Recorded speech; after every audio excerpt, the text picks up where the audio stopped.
Here we go, a brand new pickups video, let's do this. And greetings YouTube gamers, welcome to another episode of Retro Raider. My name is Johnny Retro and welcome to the channel. That's right guys, I have a brand new pickups video for you and yeah, I'm going to share with you guys the recent picks that I've added to my collection. And on this video I'm also going to give a couple of shoutouts because I got a couple of donations within these picks and a couple of trades. And before I jump into the video, let me just remind you guys that there's a giveaway going on right now as we speak on the Retro Raider channel to celebrate my 2K subscribers milestone. I will leave the link of the giveaway video in the description box below for you guys to check it out, so yeah, feel free to participate. So let's do this, let's take a closer look at my recent pickups right after this.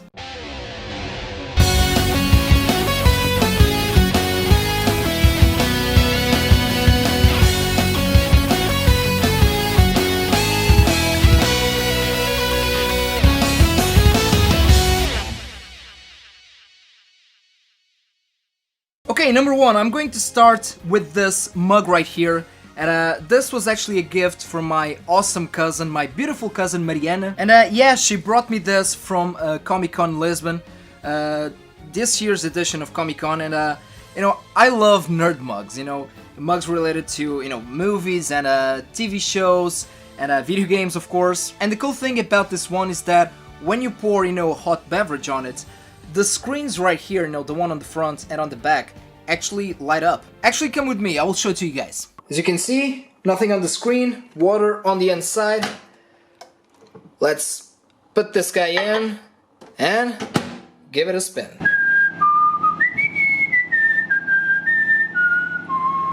And it's ready. This... Sorry for the swearing, but it's hot as f***. And here, check this out. How awesome is that? So Mariana, my dear, I know that you're watching this. Thank you so much. Now let me just put this one aside and take a look at the next one.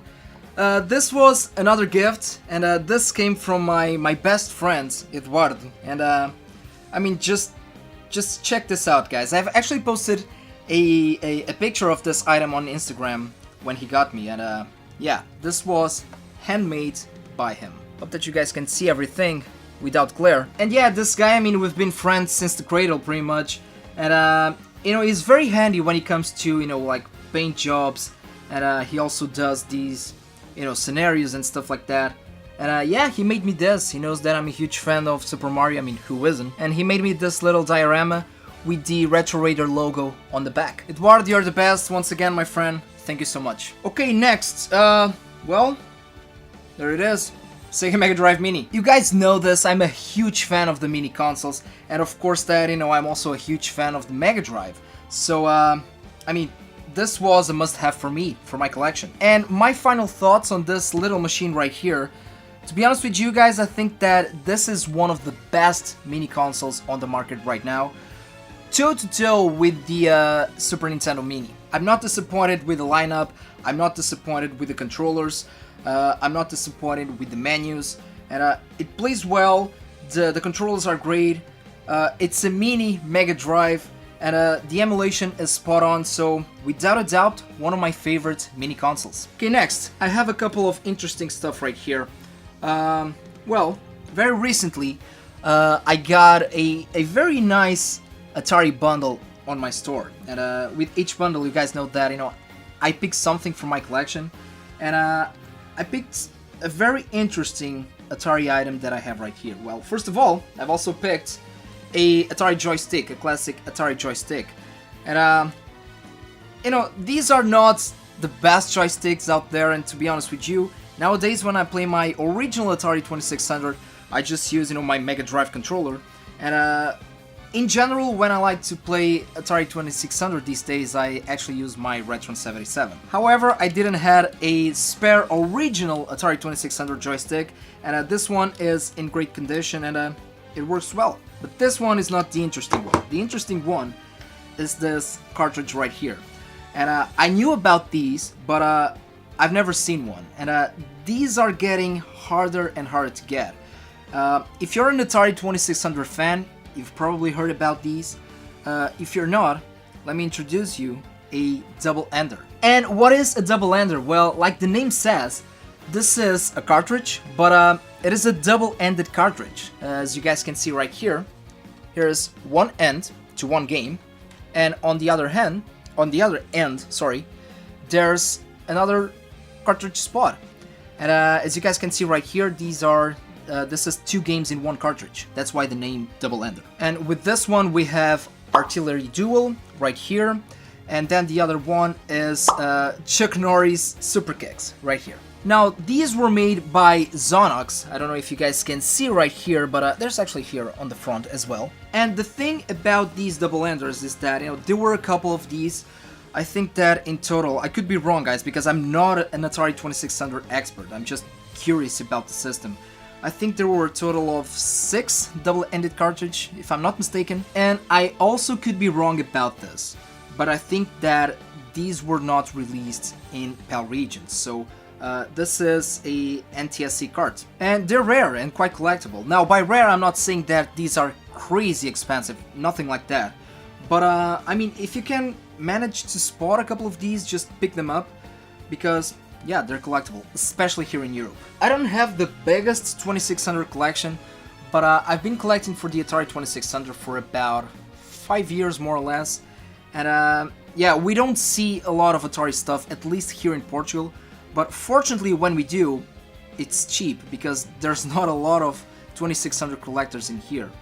But this one, like I said, I've heard about these, but it was the only one that I've seen in person. And it's interesting, it's quirky, and am I going to play this all the time? No, but this is the reason why I like to collect for the second generation of video game consoles, especially on the Atari 2600, because there's a lot of crazy, bizarre stuff out there. So yeah, I'm very happy with my recent Atari 2600 picks, and let me know down below if you guys collect the Zonox double-enders. Let me know if you have any of these. Okay, next, this one is a classic, and I'm talking about Theme Hospital. Now, this is not the version that I grew up playing. Pretty much like in a lot of you guys out there, I grew up with the PC version, the OG, and I truly think that that's the right way to play this game. It's superior, of course, but I'm a huge fan of the original PlayStation. My favorite video game system of all time, and yeah, I had to pick this one up because this was an awesome deal by my good friend Gilles from Retros2, and I will leave the link of the Retros2 channel down below for you guys to check it out. And also let me know, guys, let me know down below if you played Theme Hospital back in the day, because if you do, yeah, you're that old. And let me know what you think about the PS1 version of the game. Now, speaking about PS1, I have another classic right here.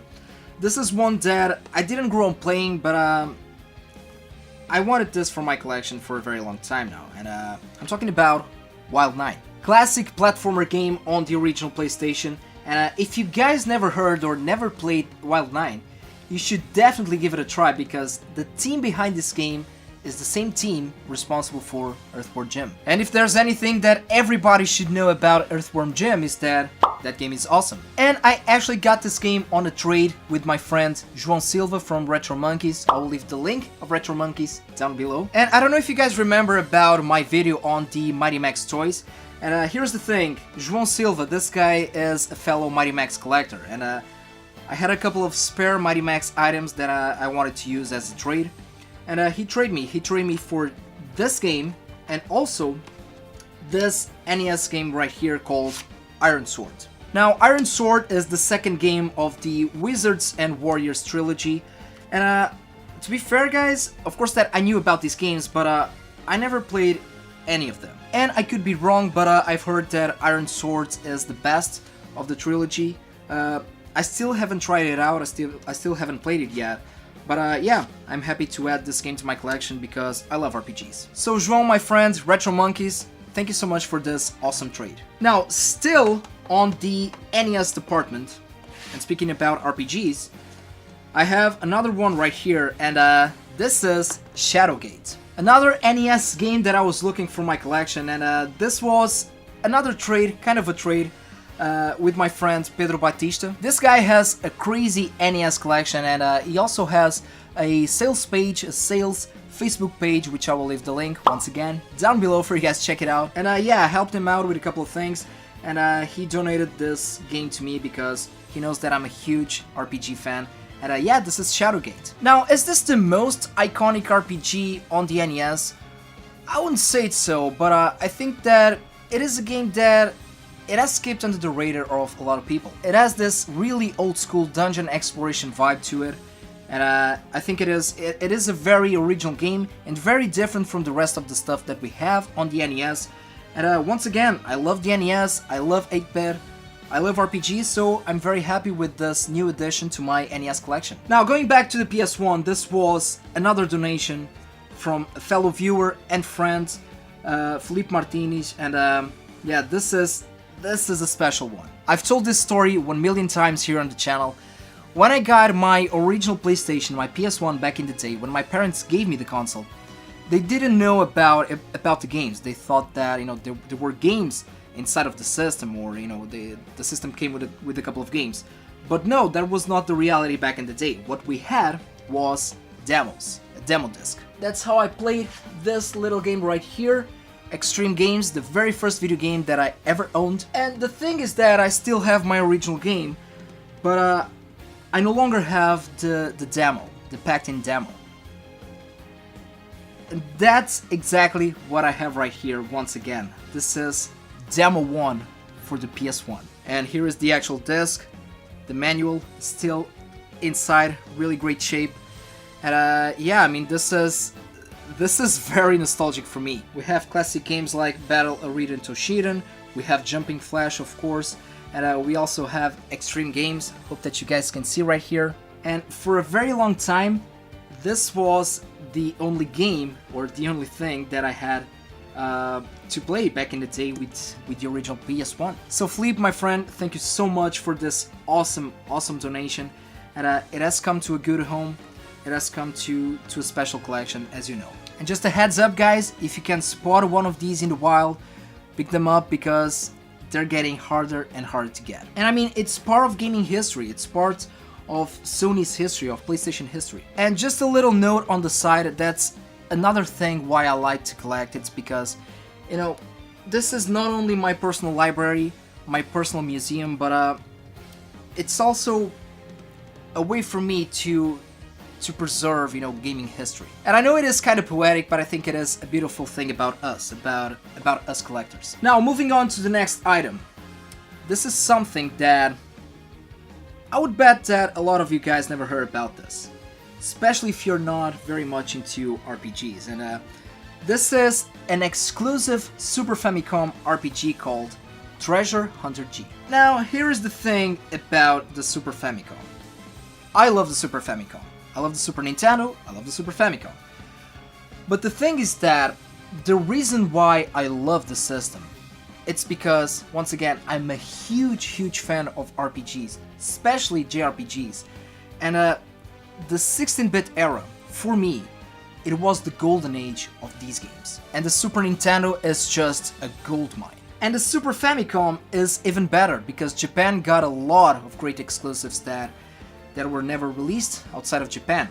And nowadays, all of these games have translations. And on top of that, compared to the Super Nintendo, Super Famicom, it's actually very cheap to collect for. And this game specifically, Treasure Hunter G, this is one that has been on my backlog to play for a very long time. So what I did was, I grabbed the ROM and I put it on my SNES Classic. And I finished the game and I loved it. I loved the game. So of course the thing that I did next was I went to eBay and I've checked the listings if I could put on, you know, an original cartridge of this game. And I usually don't talk about prices, but here's the thing.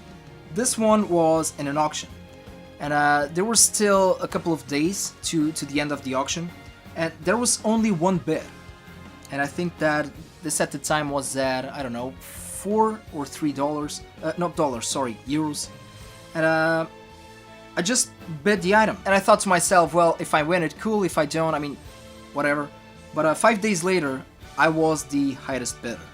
So Yeah, only 2 bits. Get this, I paid more for the shipping, but the total cost of this game was 10 euros. The box is in a great shape, and I think that this is very common with games that you buy in Japan, and I think that this is kind of a cultural thing because these guys really know how to take care of their games. And this one is 100% complete, and this is why I want to show it to you guys.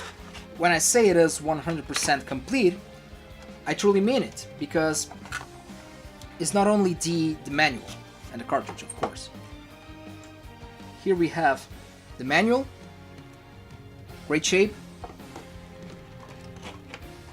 The original cart, right here, once again, no yellowing, great shape. But we also have a couple of extra goodies. See? Right here. So I mean, 10 euros, why not? Great price and a great game. And now you guys are probably wondering, well, if you already played the game, if you have the ROM on the Super Nintendo Classic, why picking, why spending money on the original thing? Well, that's exactly it. That's the point. I mean, this is the original thing. And am I going to play this? Am I going to play this original card? Of course not, because I don't know how to read Japanese. But the reason why I wanted to get this one was because this is, a physical representation, and the original one, of a game that I really enjoy playing. And as a collector, as an RPG fan, it's a pleasure to add this to my Nintendo library. And not only that, but this game specifically, Treasure Hunter G, has a cultural weight or historical meaning to it, because this game right here was the last game from Squaresoft, the old Squaresoft, on the Super Nintendo. And is it the best 16-bit RPG out there? Well, no. Is it the best Super Nintendo RPG or Super Famicom RPG? Also no. But I would dare to say that it is worth playing in, and it is a hidden gem on the system. And yeah, I've shown you the cards, the box, and the goodies, and I didn't talk a lot about the actual game because I'm planning a future review of Treasure Hunter G, so stay tuned for that. Now, last but not least, I picked, well, a game from my childhood. This is a remake of a very special game, and of course that I'm talking about the remake of MediEvil. What is left for me to say? I mean, since the very first trailer, I've been talking about this game on my channel, and I'm loving it. And I know that a lot of you guys don't like remakes. Me personally, I'm a huge fan. I supported them 100%. And this one, for me, is without a doubt the remake of the year. And it is finally here, the steel case. Yeah, I had some problems with this one. I got this on the pre-order, but there was a little bit of a delay. But it's finally here. It was a must-have for me. I'm very happy with this remake. And yeah, this was the video, guys. These were my recent pickups. And feel free to let me know down below what recent pickups did you guys add to your collections lately. Also, let me remind you once again about the giveaway here on the channel. You guys can still participate. The giveaway will end next Friday, November 8th. Participate on the giveaway, link in the description box below. Thank you so much for watching, guys, and as always, don't forget to put a like on this video, please subscribe to the channel, and take care of yourselves, take care of the gaming community, and game a lot.